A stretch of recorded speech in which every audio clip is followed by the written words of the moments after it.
Dan apakah ini hanya berlaku di Jakarta saja atau sudah Seluruh semua? Indonesia. Katanya kita masuk sekolah itu ada biaya beli bangku. Seperti Presiden harus mencanangkan kenaikan gaji guru.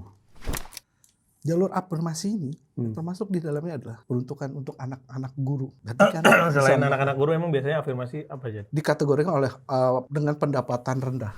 Ada jalur kuota guru dan ada jalur anggota DPR. Ah, gimana? Gila ya? Di mana sekolahnya?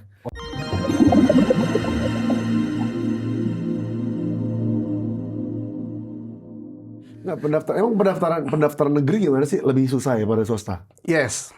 Dari PPBD dulu, entah apa itu singkatannya, sekarang dirubah jadi SPMB. SPMB bukannya kita dulu kuliah ya? Dulu. Sekarang dijadiin ke sekolah SD, SMP, SMA. Sistem PPBD dulu nggak salah tuh. Yang Iya. tahun 2004-2025-nya. PPDB. Sorry. Sekarang SPMB, Sistem Penerimaan Murid Baru. Kalau dulu mahasiswa baru, kalau buat Iya. mahasiswa. Sekarang murid baru.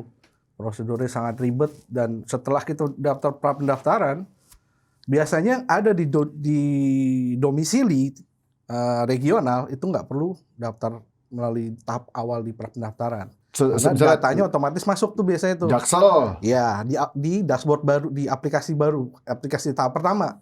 Sinadira namanya aplikasinya. Kita udah daftar, masukin data-data anak kita, dan itu kalau untuk kayak yang saya jalanin, domisili berbeda, KTP Jakarta, tinggal di Tangsel, anak sekolah di Tangsel dan mau sekolah lagi di SMA Jakarta, itu ada surat pernyataan orang tua 4 lembar yang kita harus download, kita isi, kita tanda tangani orang tua, dan tanda tangani pihak sekolah.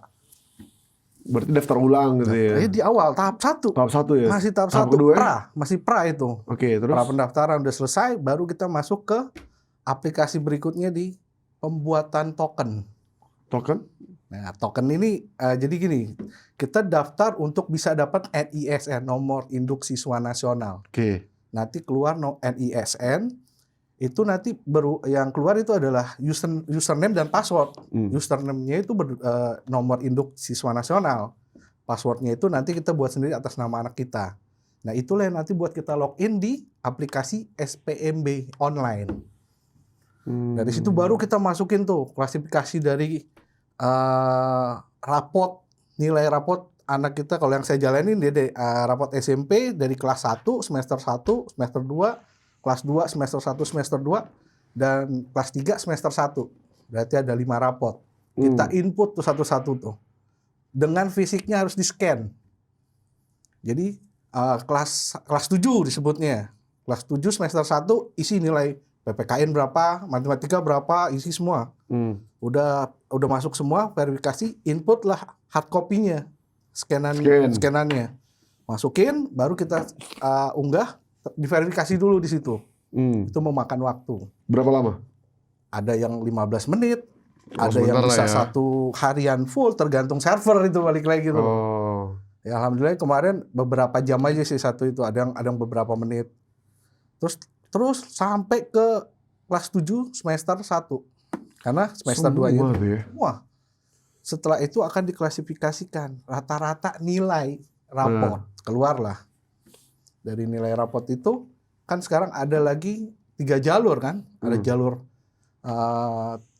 tes kemampuan Siswa. bukan, tes kemampuan akademik, TKA sebutannya. Itu ujiannya terpisah karena kan dulu ada Eptanas, ada UAN. Nah sekarang kan TKA, tes kemampuan akademik. Cuma 2, bahasa Indonesia sama matematika. Kalau dulu kita bahasa Indonesia, matematika, bahasa Inggris. Sekarang 2. Itu aja. Jadi ntar nilai ini, terus itu kan nilai TKA ya. Di sekolah, ujian sekolah, ada juga tetap bahasa Indonesia matematika juga ada. Nah TKA itu nanti nilainya sama-sama, TKA nilai matematika sama bahasa Indonesia ditambah, dibagi 2, hasilnya dikali 50% keluar rata-rata. Oke. Terus yang nilai dari raport yang tadi udah di-upload di awal, dari semester 1 kelas 1 sampai kelas 3 semester 1, diakumulasiin rata-ratanya, Itu dikalikan, misalnya rata-ratanya semua tuh 85,50. Langsung dikali 50% keluar rata-ratanya. Hasilnya kedua-duanya ditambahin. Itulah jadi nilai yang buat kita submit ke sekolah. Panjang ya? Banget, belum sampai situ. Itu belum tahap. itu baru tahap kedua. Oke, ntar lu. Itu yang negeri ya? Negeri. Bisa nggak kalau misalnya langsung bayar masuk gitu? Nggak bisa. Punya duit di negeri nggak berlaku. Oh gitu? Sistem harus dijalanin. Oh. Ini tujuannya kan katanya untuk keadilan bagi seluruh rakyat.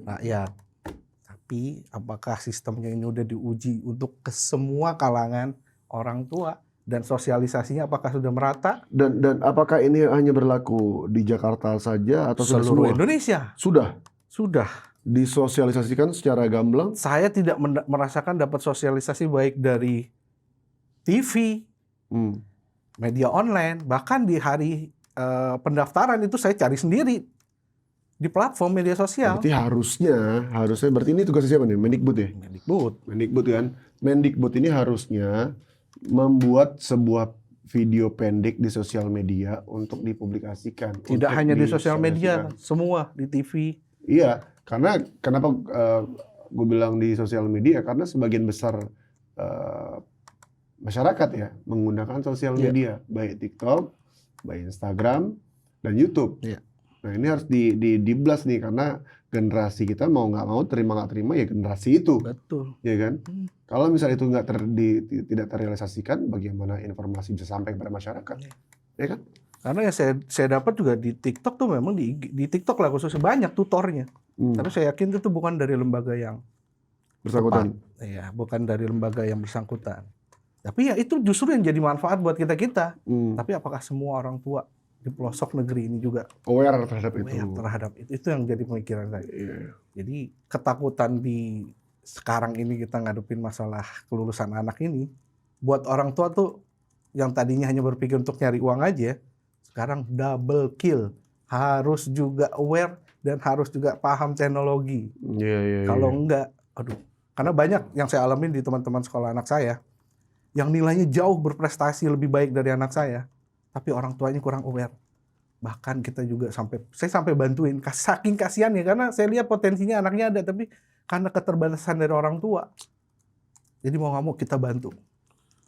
Gila ya. Apalagi ya mohon maaf ya, generasi milenial kan nggak terlalu melek terhadap sosial media ya atau teknologi. Yang melek banget itu adalah Gen Z ya kan. Apalagi Gen Alpha nantinya kayak kemarin tuh dibahas sama Om Jojo kan.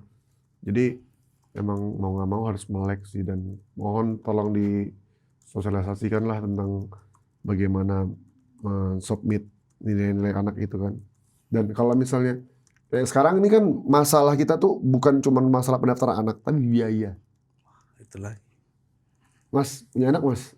Punya, alhamdulillah. Udah sekolah Mas? Masuk SD tahun ini. SD mana Mas? Swasta. Swasta. Berapa pendaftarannya Mas? Setengahnya Lazar. Pusing ya Mas? Pusing ya?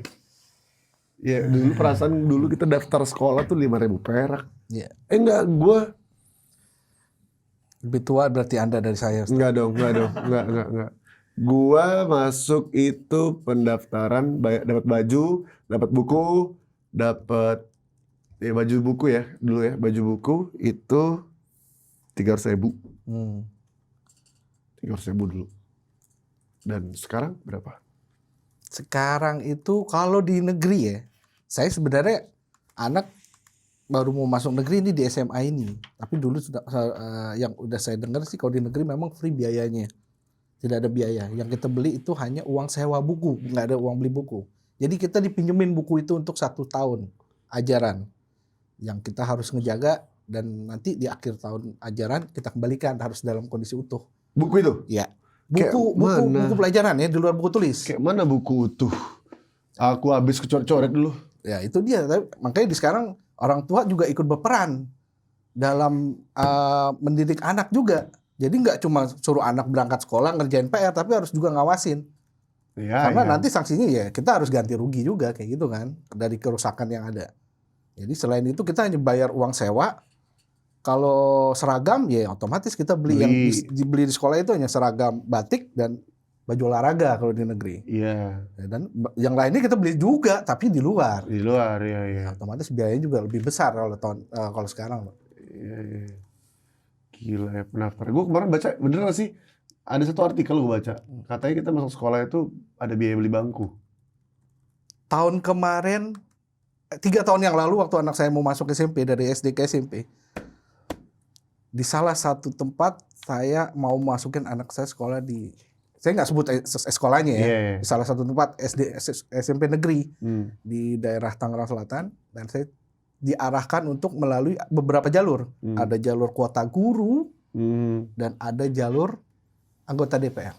Ah, gimana? Ada jalur guru yang bisa punya koneksi ke dalam, dan juga ada anggota DPR yang di sekitar ya. DPD lah, bukan DPD jatuhnya. Anggota DPD di wilayah sekitar yang punya akses dan dijatahin kuotanya bisa masuk ke sana. Dan saya telusuri, saya ikutin saking penasarannya saya ya. Saya nggak menyebutkan apapun mereknya. Dan itu saya hitung-hitung, diminta biayanya karena saya KTP DKI. Nah, soalnya bedanya tahun kemarin itu, kalau KTP DKI sekolahin anak di Tangsel nggak bisa, nggak bisa gratis, jadi harus bayar. Ada kuotanya sangat sedikit. Bahkan kalau nggak salah cuma 5%, bahkan di bawah 5%. Berapa ya? Saya waktu itu terusin dan diminta hampir 10 juta. Iya, saya hitung-hitung, saya bandingin dengan masuk swasta. Kan di negeri tidak ada biaya, saya harus bayar 10 juta, tapi ada perlengkapan yang harus penuhin, dan ada biaya kayak field trip kayak gitu-gitu. Saya total untuk 1 tahun, dengan saya bandingin anak saya masuk di swasta, lebih murah di swasta 1 tahun. Oh, Bedanya selisihnya cuma 1,8, tapi itu uang loh. 1,8 juga. Di swasta dan di negeri, buat apa kalau saya pikir-pikir masuk negeri? Gila ya? Di mana sekolahnya? Oh, nggak boleh sebut merek, bahaya. Tapi itu ada memang. Ada. Artinya program pemerintah yang sekolah gratis nggak ada dong kalau gitu.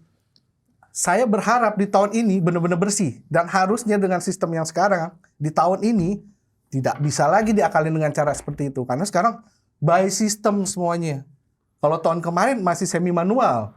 Iya. Tapi kalau yang tahun ini saya lihat nggak mungkin kayaknya ada celah untuk ke sana. Harusnya ya. Jadi artinya pemerintah berbenah diri dalam hal ini.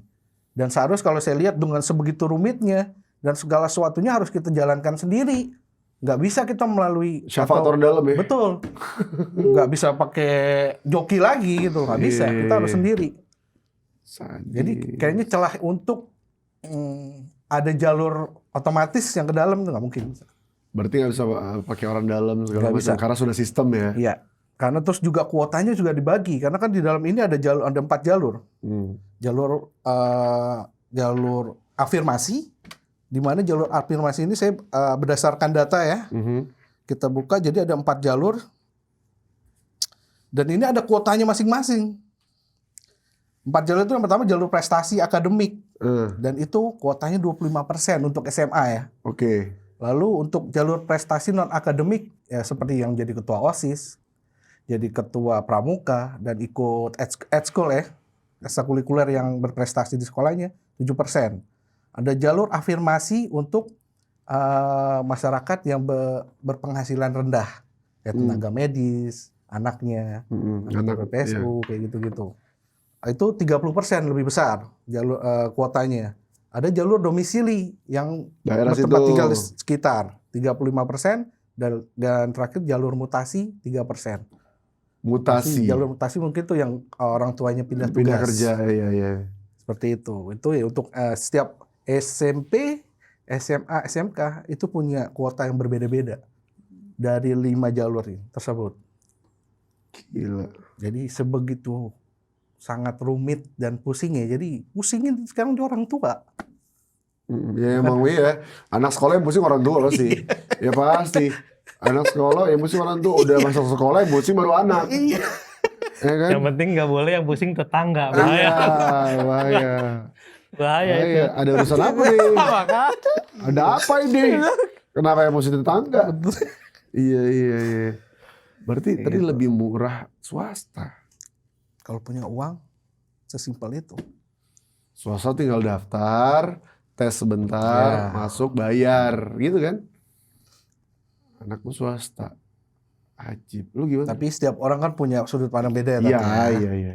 Enggak, tapi kemarin kan gue ngelihat ada satu apa namanya podcastnya ketua BEM UGM Hmm. yang di acara dia, terus ada satu orang ngomong bahwa tidak ada sekolah gratis sekarang ini. Nah, pertanyaan gue nih, kalian kan sudah mengetahui ini ya. Sekolah gratis berarti berapa persen kira-kira yang mungkin ya? Yang gue juga nonton tuh sih mas. Maksudnya yang wajib belajar kan dia di counter kan Iya. sama enggak wajib belajar gratis, kalau Iya, wajib iya. belajar sekolahnya gratis gitu kan. Mungkin pada tahap tertentu memang secara pendaftaran atau bulanan itu gratis. Tapi kan kadang ada biaya-biaya tambahan ya mas, misalnya buku atau biaya apalah, biaya kegiatan iuran apalah, itu yang biasanya jadi ya ada pada akhirnya ya nggak gratis juga kayak gitu. Oh, berarti mungkin ya pendaftarannya gratis, cuman kalau untuk buku segala macam tetap beli atau Kayak sewa gitu. kayak tadi ya. Kayak gitu kan banyak, ada kegiatan, Iya. seragam dan Soalnya kan lain-lain. dikonfirmasi ke sama apa mahasiswa-mahasiswa yang datang situ kan, dibilang apakah adik-adik kalian sekolah gratis? Tidak. Itu kan gue berpikir apakah emang iya nggak gratis nih yang pemerintah canangkan bahwa sekolah belajar wajib itu yang 9 tahun ini wajib gratis. Yang sekolah negeri kan, Ya maksudnya negeri, ya. ya swasta ya enggak lah. Swasta enggak lah. Masa sekolah yang hedon-hedon juga gratis? Ya kan? Kan MBG aja sampai ke swasta. Iya, MBK aja sampai swasta. Dan Tapi sekarang kan lagi di sekolah- moratorium. Iya, sekolah Oh gratis. iya. Iya, lagi di moratorium kan? Lagi di Oh dapurnya udah nggak rekrut lagi nih. bukan lagi diperiksa dulu nih, butuh nggak DKI? Jakarta butuh nggak? Apakah kita hanya memfokuskan kepada daerah yang butuh-butuh saja? Lagi dibikin lebih mengerucut lagi. Apakah yang di Jakarta dibikin dapur? Nggak tahu juga gua. Ya nggak sih? Gitu. Tapi ya kemana sih di viral juga tuh yang sekolah sampai diratain katanya mau buat bangun apa SPPG atau Kopdes gitu ya tempatnya. Mungkin. Mari kita berhusnuzon. Apa luar? Sini masuk. Dia bingung. Dan masa nggak ada Batagor dan? Jawabannya sangat benar. Sangat lugas. Ada ongkes. Nggak usah santai aja. Makasih dan. Masya Allah. Kompas loh. Apa nih? Ini yang tadi. Oh, penghancuran sebagian bangunan sekolah untuk Koperasi Desa Merah Putih. KDMP Inna Anzalna. Ya gue nggak ngerti ya, maksudnya pemerintah kita nih untuk apa? Ini ada yang komen juga bahwa makin terbukti MBG dan KDMP menghancurkan pendidikan. Wow, framingnya. Ya tapi kita nggak tahu ya. Apakah itu ini harus dikrosek juga. Kita nggak bisa menelan mentah-mentah berita yang ada di sosial media. Apakah itu dari bangunan yang nggak dipakai? Ada nggak konfirmasi ya? Nih dikasih tau. Apakah satu kelas yang sedang dipakai? Ini warga setempat. Hah. Anak-anak ini jadi korban berulang kehadiran KDMP menghancurkan bangunan sekolah. Anak-anak di sekolah ini juga belum pernah menerima MBG. Wah, Bisa Masya gitu ya? Allah. Bisa gitu ya? Gila, gue biaya sekolah nih pendidikan penting, sangat penting. Tapi di sini gue berpikir ya benar kata Bang Hasbi tadi, orang tua harus benar-benar ambil andil karena kita nggak tahu pendidikan di sekolah seperti apa. Ya. Tapi ngerasa gak sih dulu ya, maksudnya image itu kan sekolah negeri bagus ya, maksudnya image-nya. Maksud umurku mungkin ya. Umur Anda berapa? Enggak, maksudnya Kan kita beda 2 bulan ya? tuan saya. Betul.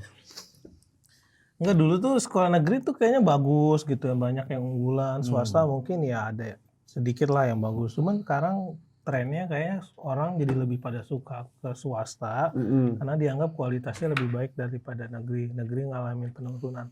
Sementara negeri udah ngalamin penurunan dari sisi kualitas, tapi juga cara masuknya ribet. Nah, iya tuh.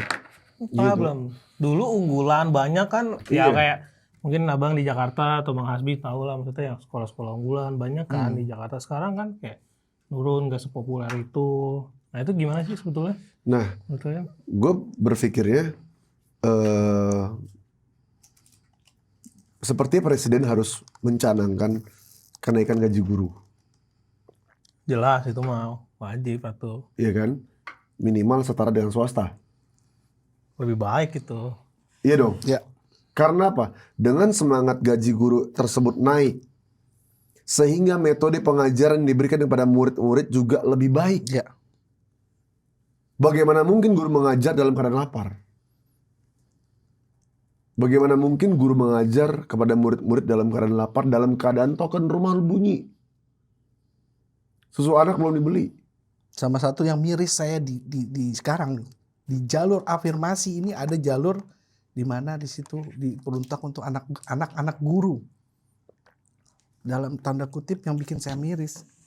Orang tua dia adalah orang yang ngedidik anak-anak kita menjadi bibit-bibit unggulan buat negara kita, masa depan negara kita. Tapi kenapa orang tuanya itu dimasukkan ke jalur tersebut yang maaf kategorinya rendah. Jalur afirmasi ini termasuk di dalamnya adalah peruntukan untuk anak-anak guru. Berarti kan Selain anak-anak guru emang biasanya afirmasi apa aja? dikategorikan oleh dengan pendapatan rendah. Pendapatan rendah berarti. Anak-anak tenaga medis, anak-anak PPSU, sapu jalan yang suka sapu di jalan. Masuknya via afirmasi. Seharusnya menurut saya guru tidak harus disamaratakan di posisi tersebut. Kalau mungkin mereka mengambil penilaian tersebut gara-gara penghasilan ya, ya kan? Tapi kalau guru sudah berhasil mendidik anak-anak kita yang sebelumnya harusnya anak-anak mereka juga punya jalur khusus, nggak dari afirmasi. Betul. Harus seperti itu kan. Kalau aku sih ngeliatnya, tolong dong Pak Presiden naikin gaji guru-guru, terutama yang negeri ya. Karena tega nggak sih ngajar anak-anak orang lain, tapi perut gurunya lapar, tapi perut gurunya keroncongan, tapi tokan rumah gurunya bunyi, tapi mungkin di rumah gurunya pakai lilin. Itu ada loh. Ada. Dia yang memikirkan bagaimana kemajuan bangsa Indonesia tanpa memikirkan bagaimana keadaan dirinya. Ada loh guru-guru seperti ini. Mungkin di daerah banyak, di pedalaman banyak. Dan tolong banget naikin gaji guru-guru. Pernah gue lihat satu artikel, gaji guru honorari berapa sebulannya? 300.000. Ya. Sedih banget ya Allah. Maksudku itu enggak cuman guru negeri sih, swasta pun yang enggak yang elit tuh ya gajinya juga sulit mas. Atau gini deh, paling nggak pemerintah tuh menstratakan patokan gaji per daerah. Buat guru gitu ya, kayak ada UMP-nya gitu. Iya. Ikut ke UMP. Oke nggak sih? Harusnya oke. Iya betul deh. Ya kalau negeri mungkin, tapi kan kita ngelihat kompleksitasnya ya mas. Maksudnya kayak sekarang aja di beberapa daerah tuh sekolah hampir mau ditutup gara-gara penerimaan mahasiswanya kan kurang gitu. Ada banyak selama beberapa tahun terakhir kan. Yang terbaru tuh di Blora gitu. Itu nerima mahasiswanya 1 tahun. Cuman 4 yang baru. Sampai 49 total satu kelas tuh dari kelas 1 sampai Negeri apa ya swasta? Negeri. Nah kalau kayak gitu gimana coba? Akhirnya kan pada akhirnya antara kalau bangkrut gitu ya tuh ditutup atau dilebur sama sekolah yang satu lagi. Kayak gitu. Atau begini. Sekolah-sekolah negeri di daerah. Mereka selain gaji yang tersebut didapat oleh guru, mereka mendidik anak-anaknya untuk bercocok tanam dan kemudian hasil penjualan tersebut itu diberikan kepada sekolah atau kepada guru-guru atau jajaran anak. Jadi kayak masih kayak kerja sama antara guru dan siswa buat pendapatan bersama-sama dan mendidik anak-anak untuk berusaha dari kecil. Dulu gue pernah dapat itu di daerah mana tuh ya? Jadi si guru ini sebelahnya dikasih lahan kosong sama orang. Terus yang punya tanah ini bilang, "Bu, ajak anak-anaknya tanam apa di sini, latih anak-anaknya tanam cabai, udah panen jual bareng-bareng." Jual bareng-bareng, terus kemudian apakah hal tersebut di hasil jual gimana, taruh uang kas di sekolah. Dijelaskan tiap bulan, tiap minggu kita dapat sekian ya anak-anak. Ini yang kemarin tugas siapa? Ini jajan buat kamu. Terus dan kas tersebut dipakai untuk apa lagi? Mungkin digunakan untuk kebutuhan urgensi. Misalnya ada yang meninggal. Misalnya kayak tadi penghasilan guru kurang, dia nggak ada makanan di rumah. Beras jadi kayak koperasi. Di sekolah tapi kayak koperasi jadinya. Guru nggak punya beras di rumah, dia nggak bisa makan. Dari situ koperasi memberikan kemudahan. Mungkin bisa kerjasama dengan KDMP. Bisa. Gimana? Cerdas kan tuh? Harus ada penggeraknya sih kalau gitu. Iya sih. Bisa dimulai dari daerah biasanya kalau gitu. Kalau saya kan ngasih di ide kota doang agak, ya. agak susah. Saya ngasih ide doang ini. Buat jelasinnya. Kalau gerakin kalau bingung. untuk di kota kalau menurut saya agak Oh, susah. daerah, Di daerah kalau masih daerah. oke. Gue bilang daerah. Tapi masalahnya daerahnya kan lagi pada nggak ada uangnya. Nah, kondisi saat ini balik lagi. Pertamax naik 16.000. Indeks ekonomi kemarin ada gubernur loh. Iya. Nggak punya uang buat gaji P3K-nya gimana? Maksudnya, ya itu mungkin kan salah satunya akhirnya. Bukan mungkin. Mungkin pemerintah sekarang itu lagi balapan. Maksudnya? Minyaknya itu lagi balapan sama dolar. Dolar 18.000, minyak 16.000. Kita Mungkin mau ketinggalan. disamain. Kita ketinggalan. Wah jauh nih gitu. Gimana gak ketinggalan? Kita lagi tidur soalnya kan. Ya, lagi tidur. Lagi tidur ya. Iya, Mau nggak mau kita serangan fajar ketinggalan. kan. Iya. Kok udah segini aja gitu kan. Pagi-pagi ngeliat lu, kok segini gitu, ketinggalan kita. Emang gerakannya kan cepet juga ya. Canggih sih itu. Canggih sih. Tapi tolong lah weh. Kayak dejavu ya. Bisa gak sih? Apakah mungkin untuk kalian nih? Di tengah ekonomi seperti ini, apakah mungkin dolar akan kembali turun dan minyak kembali turun? Waduh. Mas Asbi coba mungkin. Gue pusing nih soalnya ini semua teman-teman di sosial media, teman artis nih udah pada ngoceh nih. Kalau harapan dari saya ya harus Bukan. Bagaimana? Gue nanya mungkin apa enggak? Menurut gue mungkin aja sih mas. Sebetulnya kan gini ya. Kalau negara itu harus kayak Kemenkyu itu sebetulnya gue ngelihat statementnya Pak Khatib Basri itu benar juga ya. Dia bilang negara tuh cuma tinggal lu kayak bayar terus minjem sama motong gitu. Maksudnya kalau lu nggak punya uang buat ngesubsidi atau misalnya bayar minyak yang lagi mahal, beli karena kita kan impor kan, udah nggak ekspor lagi kan. Ya lu motong anggaran yang nggak perlu terlalu besar, misalnya MBG gitu. Iya, itu Ya setuju kan? gua Iya tuh, kan? itu Kalau setuju. dipotong terus buat ngesubsidi minyak atau misalnya ngebayarin minyak kan mungkin bisa turun harganya kayak gitu. Karena MBG satu hari aja berapa? Satu berapa? Satu T misalnya ya nggak tahu ya, nanti bisa dicek. Bisa dicek. Ilma per tahu hari nanti segitu. datanya. Satu hari berapa gitu ya. Cuman itu ya kalau kita ngelakuin penghematan itu kan ini tinggal permasalahan kita mau hemat atau enggak. Sekarang. Iya, kayak kan soalnya negara ini kan adalah aplikasi yang lebih besar daripada rumah tangga kan. Betul, sepakat banget. Ya kan, kalau rumah tangga lo lagi krisis duit, ya kurangin jajan. Nah iya. Lo tahu krisis duit dalam rumah tangga, pendapat lo kecil, lo masih nongkrong, lo masih mikir iPhone 17, mau ketapel lo kayak gitu kan maksudnya. Rasanya kan gitu kan. Lo tokennya bunyi, mikir iPhone 17 kan nggak ini lo nggak logis. Bener anggaran Atau sebetulnya belanjanya. waktu pas emang isu-isu perang itu kan negara-negara lain udah pada naikin, ya udah kita naikin aja tapi pelan-pelan. 500 dulu, gopek dulu nih naik gitu. Ini kan langsung tiba-tiba 4.000 gitu. Sadis. Sampai ada orang mau ngeliat konten Pak Bahlil gak ganteng lagi kata gitu. Iya kan? Udah hilang ganteng sebentar udah aja. hilang ganteng. Efeknya seminggu doang. Efeknya seminggu doang. MBG ya? MBG, Mas Bahlil ganteng. MBG, Mas Bahlil Masih ganteng. hafal dong dia. Masih apa gua? Cuman nggak tahu nih akan diganti nggak sama teman-teman ini di luar sana nih. MBG Mas Bahlil galak misalnya. Gitu kan bisa jadi.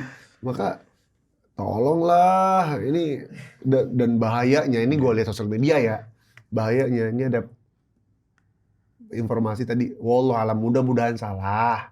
Informasi yang gue lihat tadi itu adalah akan ada revolusi, Satu gerakan ya. satu gerakan. Ini mengarah pengulingan ya. Ya. Karena dolar sudah seperti ini, minyak seperti ini. Betul Pak Prabowo mengatakan bahwa orang desa tidak menggunakan dolar, tapi kan bensin naik Pak. Dampaknya juga. Dampaknya pasti berasa mau nggak mau. Gue ngeliat di Papua orang beli beras berapa? Berapa gocap? 50.000? Beli beras karung 20 kilo berapa? Berapa? 500.000? Berapa? Lupa deh, 5 juta apa 10 juta gitu. Kurang lebih. Hah? Gila nggak? Gila. Satu karung. Jadi dia beli 20 beras kilo. coy. Duit gaji kita nih di sini nih gepok-gepokan. Iya. Tahu? Wah, gak gitu. Beras. Gila. Oh, kita kerja di Jakarta, pindah ke Papua, miskin sih kita. Ya karena kompleks sih gitu. Maksudnya dari dulu tuh di timur, saudara-saudara di timur kita tuh emang dapat harga yang tinggi inflasinya gitu. Karena pengiriman dari sini kan. Betul, karena faktor logistiknya jauh. Terus Iya. ketika kita ngirim barang ke sana, dari sana biasanya kok kosongan tuh kapal kan. Salah satunya karena nggak ada industri di sana kan, kayak gitu. Tapi mungkin nggak misalnya gara-gara kan lagi ada proyek di sana kan, lagi ada proyek besar di sana kan mau bikin padi, sawah, terus juga Ada pangan. tebu, laren, dan segala macam. Apakah mungkin pada akhirnya di sana jadi lebih murah? Mungkin dong. Ya asal nggak dibuat sawit lagi aja. Ya maksudnya kan Iya. industri ada apa Tapi kan gitu. udah dicanangin juga di daerah ini. Kan, aduh, pusing banget ya Allah. Kok ngeri-ngeri obrolan bapak-bapak ini ya. Makin dalam saudara-saudara. Stres gue ngeliat ya Allah, sedih banget gitu loh. Guru-guru. Kalau boleh saran Pak Prabowo, tolong dong guru-guru ini gajinya yang negeri dinaikkan, dimanusiakan. Coba kita sama-sama memanusiakan manusia. Karena terkadang kita lupa memanusiakan manusia. Terkadang kita menjadikan manusia sebagai hewan binatang. Tapi tolong kali ini di Indonesia Emas, tolong manusiakan manusia. Tapi gaji guru tuh kan udah maksudnya isu lama gitu ya. Harusnya maksudnya lembaga itu pasti udah research kan. Harusnya, kenapa? Tapi kayak belum diselesaikan ya. Maksudnya kepikiran gitu naikin gimana? Pengen nanya AI jadinya gimana sih caranya? Bisa coba tanya AI. Gimana caranya menaikkan gaji guru? Hah? Di bawah. Oh iya, sebintang ya. Iya, sedih karena dari situ berdampaknya ke kita orang tua. Ketika masukin sekolah A khawatir, sekolah B kemahalan, dan bensin naik, terus dolar naik. Karena mau nggak mau ketika dolar naik berdampak kepada semuanya, mau tidak mau. Lo data apa nih? Oh ini terkait tadi kita ngomongin soal SPMB. Sebetulnya terkonfirmasi sih curhatannya Bang Hasbi ya soal ruwetnya SPMB gitu. Kalau kita ngeliat di data juga sampai ada perpanjangan pendaftaran PCMB di Jawa Barat itu karena ya tadi banyak orang tua yang masih bingung cara ngurusnya, akhirnya mepet kan waktunya, terus ngeluh gitu. Ada juga kendala sistemnya Mas, aplikasinya error, servernya bermasalah, itu sampai Pak Deddy Mulyadi ya komplain juga ke developernya. Servernya pakai apa? Nah, aku nggak tahu deh. Bisa jadi dah masuk kan. Diolah. Kita cari. Harusnya ngobrol. Kalau server error, kita ngobrol deh. Kita ngobrol. Cari solusi. Cari solusinya. Karena kita juga punya server. Betul. Butuh backup. Kita berikan. Kalau sebatas iCloud doang khawatirnya. Betul. Ya kan? Masuk. Iya dong. Skema solution. Skema solution. Kalau misalnya dia punya kelemahan, ngobrol lah sama skema. Ada masalah apa? Curhat. Bisa bantuin, insya Allah kan gitu kan. Ya cuman kan kemarin permasalahannya udah mepet sama penutupan. Gitu.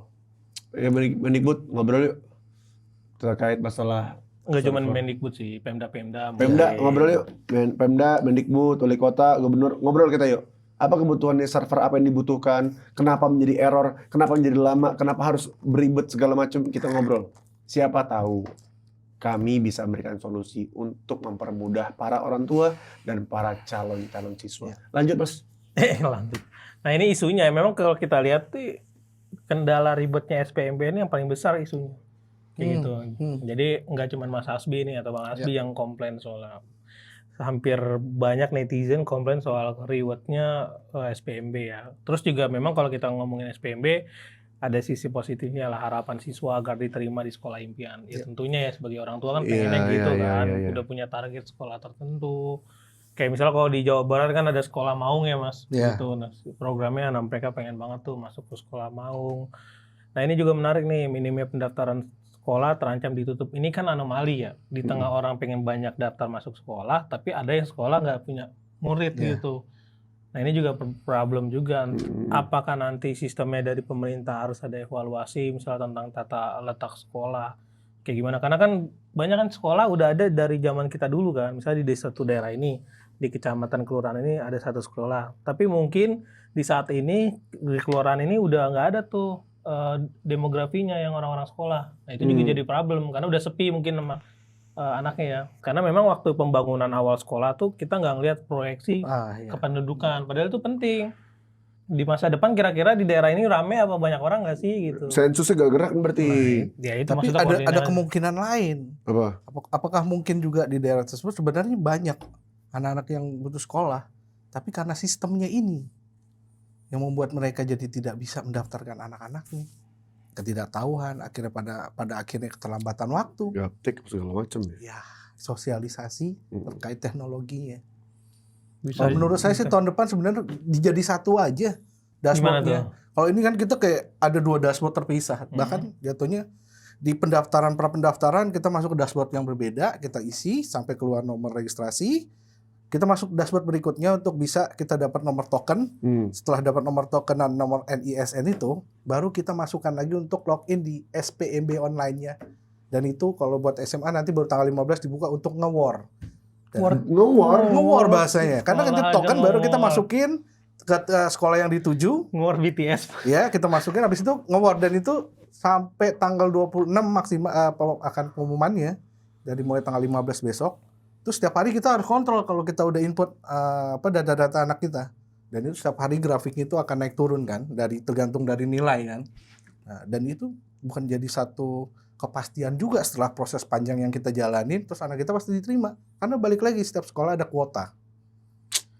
Yang contoh di tempat yang anak saya tuju, kurang lebih itu kuotanya untuk penerimaan 248 sekian, 200 lebih lah. Tapi yang mendaftar sudah kurang lebih 700-an. Kalau dulu kita cuma daftar tes sebentar doang ya. Siapa cepat dapat kan? Iya, Kalau kasih dulu- waktu 3 hari. Iya. Pendaftaran hari ini sampai ini. Siapa cepat dia dapat, terus ngeliat dari nilai. Betul. Kayaknya dulu tuh kayak simple aja gitu loh. Nilai ya kuat-kuatan nilai kalau sekolah unggulan kan. Iya. Kan kita disuruh nentuin 3 kan. Iya. Sekolah unggulan pertama, second opinion sama yang ketiga gitu buat jaga-jaga kan. Makanya saya berdasarkan pengalaman anak saya pun sekarang saya siapkan. Dari pilihan utama, pilihan kedua, dan pilihan ketiga. Dan itu saya pantau juga, saya harus ngeliat grafik. Tarik mundur ke 2024, 2025. Rata-rata nilai penerimaan terendah dan nilai tertingginya berapa di sana. Saya harus samain dengan anak saya sekarang. Setelah saya hitung-hitung kan. Amannya dia akan masuk di unggulan pertamanya itu, atau di kedua, atau di yang ketiga.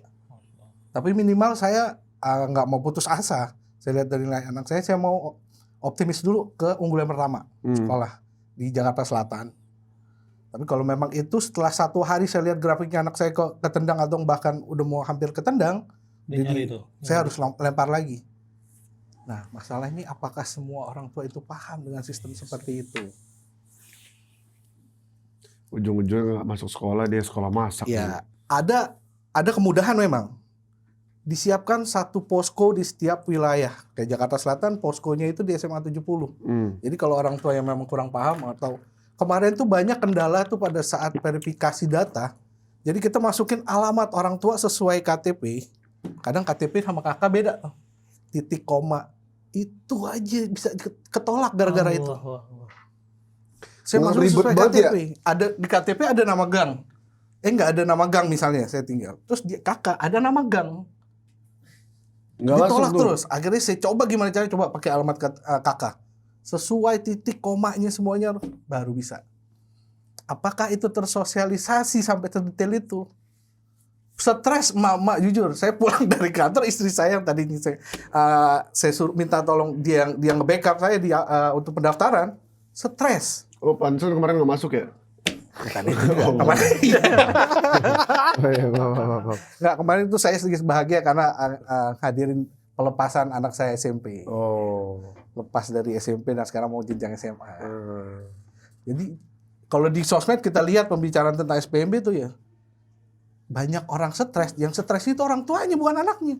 Kalau zaman kita dulu lulus dari SMP, saya ngalamin dari SMP ke SMA itu kita yang stres. Takut nggak dapat sekolah, Asli. takut nggak lulus. Kalau sekarang satu kekhawatiran pada saat di kelulusan itu nggak ada lagi yang ditunggu adalah kata lulus atau tidak lulus, enggak. Karena semua lulus. Tanpa terkecuali kalau dia ada kondisi yang tertentu ya. Kebangetan banget sih kalau Kebangetan banget. Kalau sampai dibebasin ibaratnya sama pemerintah, semua dia lulusin cuma nilai. Sudah dapat nilai, berjuang anak kita sampai di titik sampai mendapat nilai yang terbaik. Itu pun juga belum sampai situ aja. Tugas orang tua yang ada di depan setelah itu. Nggak, kenapa? Maksudnya, iya ada plus minus dari. Coba sebelumnya, sebelumnya. Ya harapan siswa agar diterima sekolah impian bener. Tapi paling enggak, kan ada 130.000 ya. 130.000 paling enggak ada jenjang hari dan tolong dipermudah lah. Ya nggak sih? Jadi harapan anak sekolah di sekolah impiannya itu, dia tadi kayak kita zaman dulu sewa cepat dapat. Ya. Iya nggak sih? Once kalau pun aplikasi tolong jangan ribet-ribet. Kalau misalnya, oke, kita sewa cepat dapat tanggal sekian sampai sekian, ngisi formulirnya seminggu sebelum, misalnya. Dan ini nggak kayak tadi 2 dashboard, 1 dashboard aja. Dia buka aplikasinya, tadi aplikasi apa? Sinadira.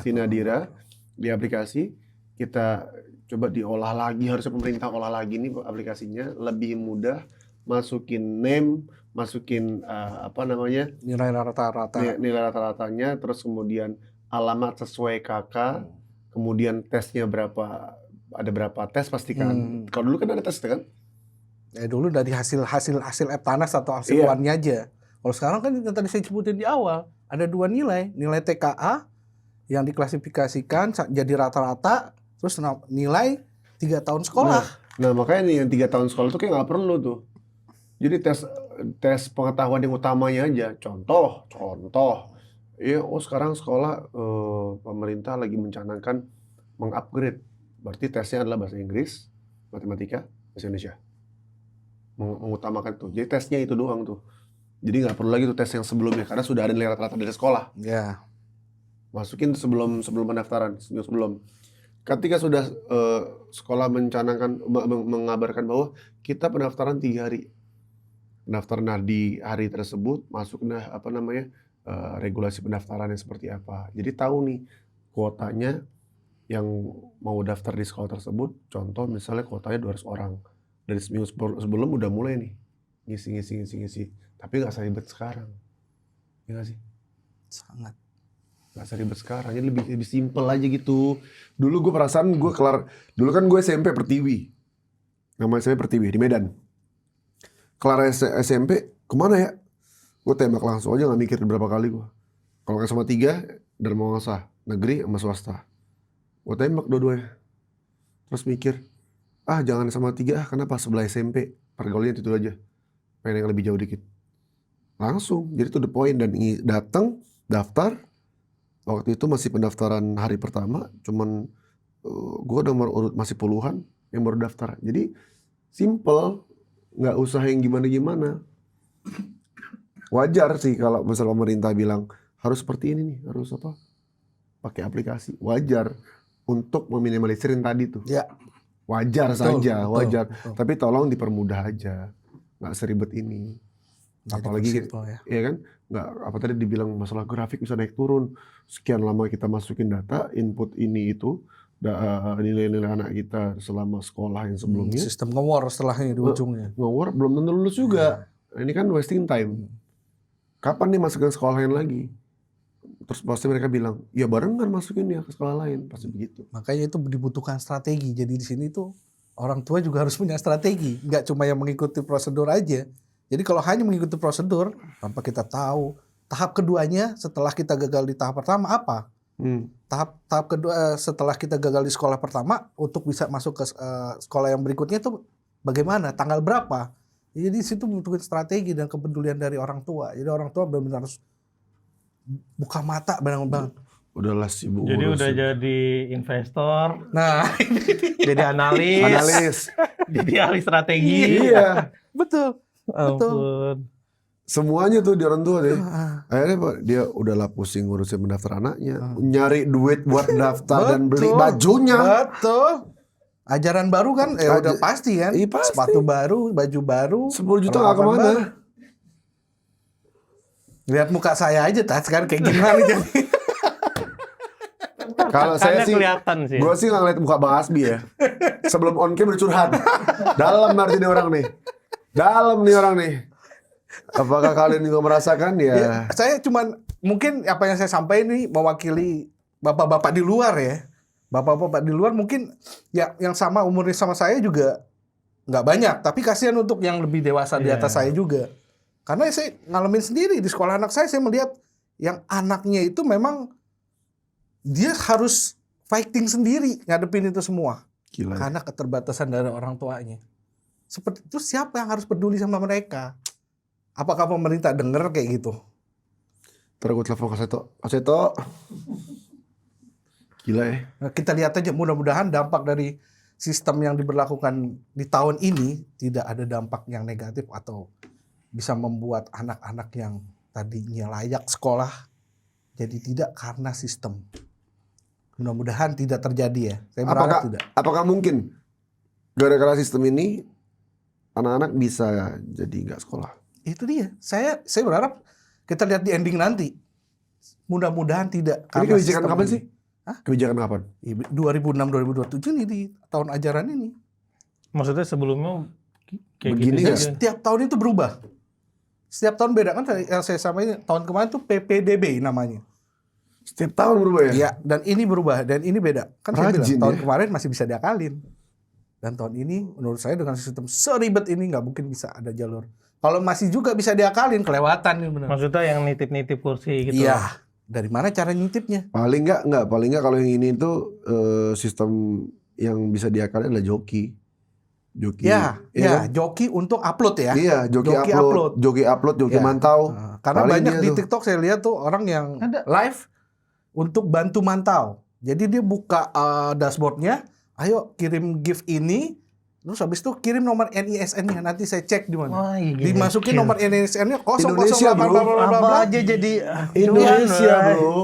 Lalu semalam tuh saya lihat ya, dimasukin nomornya tek, baru ketahuan. Oh, bapak ini atas nama si A, statusnya udah kegeser, udah kebuang dari sekolah ini. Lebih baik cari sekolah lain. Itu di Lampung ya. Informasi. Saya lihat semalam tuh data itu dia live untuk regional Lampung. Karena yang di DKI Jakarta ini baru mulai tanggal 15 kan. Jadi yang di Lampung tuh. Terus ada lagi, tolong cekin ini dong. Ya udah kirim gift dulu, dikirim gift, dikirim nomornya baru dicek. Oh, ini masih aman kategorinya ada di tengah-tengah. Kalau kita lihat ke depannya sisa 1 hari lagi harusnya aman. Dan masuk di sekolah A, sekolah B. Yang saya pantau semalam tuh ada 2 live, satu untuk regional Lampung, satu untuk Jawa Barat. Jakarta belum ya berarti ya? Karena baru mulai tanggal 15. Tapi itu sesuatu yang nggak ngelanggar Enggak, hukum justru karena itu cuma ngebantu kan. ngebantu. Enggak, maksudnya yang nggak bantu tadi yang kayak sebelum-sebelumnya mungkin nitip Oh enggak, itu kursi beda, gitu. beda ya. Ya Ini kan joki. sangat ngebantu joki ini justru. Gift berapa gift ya? Enggak dibatasin dan dia Paus. ibaratnya mawar aja juga ya. Atau enggak, dia nggak minta sih sebenarnya. Dia ngebantu sih, lebih ngebantu sih. Cuman lebih kayak kita terbantu buat orang-orang mungkin yang Bingung terbatas kali ya. sama teknologi ya. Iya sih, Bang. Mak TikTok misalnya ya. Karena kan dia punya speed Mbps dari internetnya yang kuat ya. Iya. Mungkin kalau mama di handphone dikit-dikit nge-lag, keluarnya iklan lagi, Iya. iklan lagi. Bisa jadi. Kamu udah kena virus Iya. lagi. Belum kena virus. Terus kena virus handphonenya. Irma, next apa Irma? Ini apa nih? Nah, ini yang kalau kita lihat sebelum-sebelumnya kan soal emosi itu mostly kebanyakan joy ya. Dominannya kan. Happy gitu. Ini doang baru saya lihat anger-nya paling gede, lebih gede. Kesel ya kali ya. 26% ya. Joy-nya 21. Terus ada fear-nya 14. Kayak gitu. Jadi ini emang kayaknya isinya sebetulnya sesuatu, ya maksudnya kalau pemerintah dengar gitu ya atau stakeholder-nya dengar, ini ada something wrong di sini kayak gitu, karena emosi publik tuh ada gede, dan emosi ini tuh sayang kalau nggak ditangani dengan baik ya di kemudian hari kayak gitu. Kasihan loh, maksudnya banyak mungkin korbannya amit-amit ya kalau misalnya nggak bisa daftar atau nggak keburu, cukup besar ya. Mungkin yang Joy tadi ya, yang soal tadi harapan, yang tadi ya pengen masuk sekolah impian kayak gitu, itu masih ngimbangin gitu. Anger itu yang ribet tadi tuh kali ya. Jadi ya rumit, ribut, marah ya, cacian, keluhan Ini gitu. kayak abang ini lah bapak ini. Nah iya ini. Bapak ini anger. Mau nih. anger nih. Termasuk anger nih. Salah satunya tadi. Iya. Salah satunya nih. Iya. Kalau didetailin ada tuh Iya, Hasbi. ada Hasbi gitu ya. Didetailin aku nih ini gitu ya. Iya. Oke. Terkonfirmasi lah sebetulnya apa Iya. yang kita bahas gitu dari data. Gila. Ya Allah, kapan nih berakhir ya Allah? Kapan dolar turun? Kapan? Ditambah gitu? lagi kita dengan seperti ini kondisi bangun tidur, Pertamax naik. Bagaimana lah jadi orang tua sekarang? Astaga, itu serangan Fajar namanya. Fajar sad boy.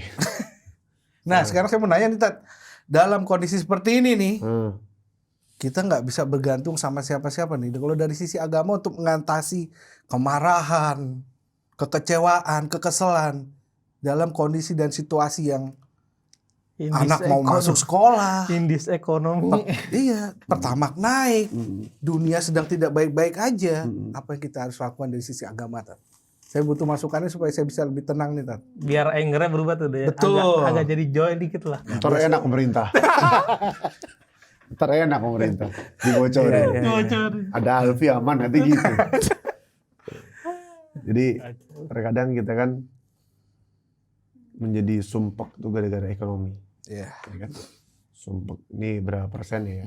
Salah satu kesembuhan manusia adalah dari ekonomi. Ketika ekonomi menipis, hati sumpek. Ketika ekonomi menurun, hati gundah seolah-olah dia tidak memiliki apapun. Ketika dia merasakan dia tidak memiliki apapun, berarti dipertanyakan. Dia kehilangan sesuatu yang berharga bagi dia.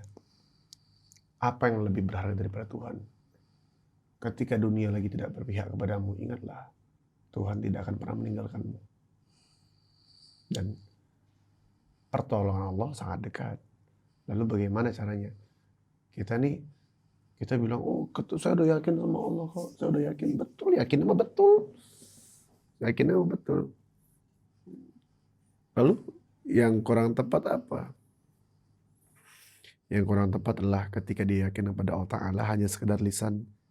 Tapi dalam surah Al-Ikhlas, dia tidak mengamalkan apa isi dalam surah Al-Ikhlas.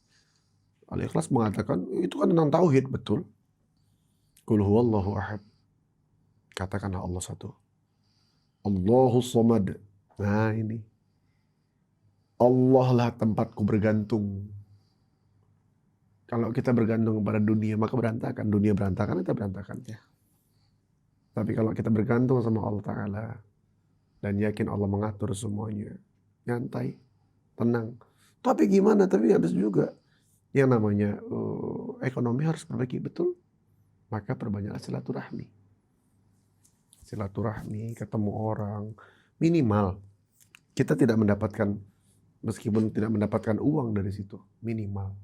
Kita mendapatkan vibes positif.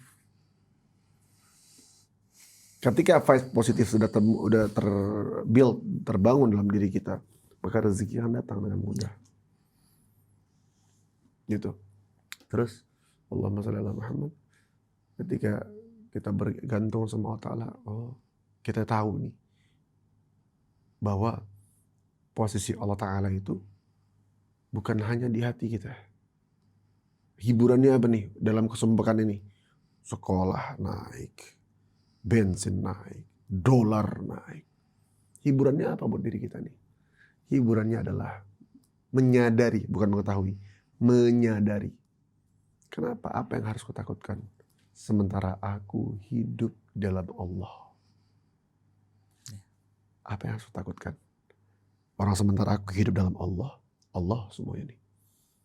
Inilah bukti kebesaran Allah Ta'ala. Aku hidup dalam Allah dan Allah pasti menjamin. Maka kalau tidak mampu, masalah biaya ya, kalau nggak mampu sekolah yang bagus banget dan biaya mahal, mampunya seberapa? Jangan paksakan. Ya. Kadang-kadang manusia ini rusaknya karena apa? Menjadikan sosial media sebagai jendela patokan hidup kita. Oh, anaknya Fulan sekolah di sana, masa kita enggak? Jangan di situ. Kalau kau menjadikan sosial media sebagai jendela patokan standar hidupmu, maka kau akan kehilangan jati dirimu. Jadilah dirimu sebenarnya. Mampumu seberapa, sudah. Dan yakin sama Allah Ta'ala. Oh ya Allah, pasti Allah kasih. Pasti Allah berikan jalan. Gak mungkin kan. Ikhtiar wajib, usaha wajib. Tawakal lebih wajib. Lebih wajib tawakal. Allahu Samad tadi itu bergantung kepada Allah Ta'ala. Lam yalid wa lam yulad. Dikatakan bahwa Allah tidak beranak dan Allah nggak diperanakkan. Wa lam yakul lahu kufuwan ahad. Maka katakan Allah lah. Cukup Allah yang Esa. Nggak ada yang lain. Masya Allah. Jadi emang tenangin diri. Ketika sifat emosi anger tersebut muncul, hal-hal baik nggak akan masuk. Tenang. Meskipun dunia tidak baik-baik aja, tenang saja. Allah tetap bersama kita. Kalau kita mau mendekat kepadanya. Dan Allah nggak akan pernah mau ninggalin kita. Nggak akan, sedetik pun. Sedetik pun Allah nggak akan pernah ninggalin kita. Di sini kita diajari bahwa pelajaran terhadap duniawi kita, tentang pemimpin, tentang pemerintahan. Di sini kita diajari, ayo dong, ud'uni astajib lakum, mintalah kepadaku, maka akan kabulkan. Ketika aku berharap, maka paling pahit dalam hidup seseorang adalah berharap pada manusia. Berhentilah berharap kepada manusia. Berharap pada Allah Subhanahu Wa Taala. Dengan cara apa? Ya Rabb, hamba sudah lakukan A, B, C, D. Hamba pasrah, hamba tawakal. Terserah Allah, yang penting Allah ridha pada hamba. Dan tolong jaga hamba dan keluarga hamba ya Rabb. Dengan rahmat-Mu, dengan kemurahan-Mu, dengan kasih sayang Allah. Bukankah Allah selama ini memberikan kami rezeki yang begitu dahsyat? Anak sakit Allah sembuhkan, ya Rabb, tolong ya Allah. Kalau kita ikut terlalu dalam urusan duniawi ya, khawatir kita lupa pada akhirat. Dan ketika kita sibuk dengan urusan duniawi, nggak ada income apa segala macam, khawatirnya ketika beribadah atau membaca Al-Quran itu sebatas menjadi mantra. Oh, pengen rezeki lancar, baca Waqiah. Oh, pengen rezeki lancar, sholat duha. Ingat bahwa surat-surat dalam Al-Quran tersebut dibaca bukan sebagai mantra. Itu semua adalah tools untuk merayu rahmatnya Allah, merayu ridhonya Allah, agar Allah permudah urusan kita dunia akhirat. Tenang aja, kalem. Orang yang hebat itu adalah ketika dia nggak punya apa-apa, dia tenang. Orang yang hebat, dia nggak punya apa-apa, dia tenang. Afiyah. Apa afiyah? Selamat daripada protes kepada Allah. Afiah. Kita sering tanya, gimana apa kabar? Sehat afiat, alhamdulillah. Afiah nih. Selamat daripada protes kepada Allah Ta'ala. Tapi boleh dong protes kepada pemerintah, sok silahkan. Tapi jangan pernah menggoyahkan imanmu kepada Allah Ta'ala. Allah ngasih begini, ya Rabb. Berarti hamba harus jalan lagi. Bukan berarti kita dengan membaca Al-Quran, sholat dan segala macam rezeki datang tiba-tiba. Kata Imam Ghazali, man arada dunya fa'alihi bil ilmi. Wa man arada al-akhirah fa'alihi bil ilmi. Wa man arada al-humma fa'alihi bil ilmi. Pengen dunia pakai ilmu, pengen akhirat pakai ilmu. Pengen kedua-duanya pakai ilmu. Pengen dunia pakai ilmu, kerja, develop pengetahuanmu. Silaturahmi. Develop pertemananmu. Develop mentalmu. Pengen akhirat pakai ilmu yang tadi itu. Al-Quran dan segala macam. Apa yang kita kejar sekarang? Dunia atau akhirat? Tentu kedua-duanya. Maka developlah kedua-duanya. Agar apa? Hati nggak gundah gulana, nggak gelisah dan afiah menerima keputusannya Allah Subhanahu wa taala. Ya udah, ini maunya Allah, rezekinya segini, mau ngapain lagi?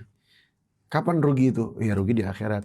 Ketika dia tidak memaksimalkan waktu di dunia, maka dia mendapatkan kerugian terbesar di akhirat, bukan sekarang ruginya. Lalu gimana pemimpin yang zalim? Urusan Allah Ta'ala. Inna azabi lasyadid. Azabku sangat pedih, kata Allah. Ada yang azab yang Allah percepat, ada yang Allah pending, biar makin pedih. Nah, kita di mana? Ada yang bermaksiat kemudian taubat, Allah maafkan. Ada yang orang dia zalim, Allah maafkan ketika dia bertobat. Makanya paling enak itu, bukan paling enak ya, berdosa kepada Allah tinggal minta maaf kepada Allah, taubat nasuha. Tapi paling sulit adalah berdosa kepada manusia, menzalimi manusia. Dia mul akhirnya, tapi kan dia sholat juga, tapi dia begini begitu. Bentar dulu, Allah tanggung dia nih, Allah tangguhkan dia. Sabar dulu kau, mau masuk mana kau? Surga, entar dulu, enak aja kau. Kau punya sanggutan sama jutaan orang nih. Apakah mereka ridha kepada engkau? Jutaan orang, satu orang yang PR, apalagi jutaan orang. Kalau mereka nggak ridha, selesai, berantakan. Khalidina fiha, mereka akan di dalam azabnya Allah, dalam siksaannya Allah selama-lamanya. Na'udzubillah. Tenang, jangan khawatir. Hidup ini sementara. Hidup ini sebentar. Nabi Muhammad hidup 63 tahun. Kita nggak lama. Maka arungi setiap masalah yang ada di muka bumi dengan la ilaha illallah. Ucapkan la ilaha illallah. Gak ada Tuhan selain Allah. Gimana menenangkan hati tersebut? Perbanyak untuk meyakinkan, ya bukan mendatangkan rezeki. Untuk menenangkan hati kita, hiburan kita adalah berdamai dengan keadaan dan perbanyak membaca surah Al-Ikhlas setiap harinya. Qul huwallahu ahad, Allahu samad, lam yalid wa lam yulad wa lam yakul lahu kufuwan ahad. Tenangkan dirimu, biar yang baik-baik datang kepadamu. Begitu. Luar biasa, Masya Allah. Udah turun Tenang hangernya. Iya. Udah bangetan kalau nggak gue. Gitu udah, pokoknya gitulah. Kurang lebih semoga sekolah itu dipermudah ya. Tolong Pak ya, dashboard jangan bikin ribet. Terus kita berpikir juga buat anak-anak ini gimana sekolah biar gampang. Terus juga tolong gaji guru-guru dipikirkan kembali, ditinjau ulang. Mereka pantas mendapatkan yang layak karena mereka mendidik pendidikan pada anak-anak kita. Sehingga apa? Anak-anak kita bisa menjadi pemimpin negara yang lebih baik daripada kita. Amin. Gitu. Kalau misalnya servernya kurang, kabarin kami. Siap. Assalamualaikum. Waalaikumsalam.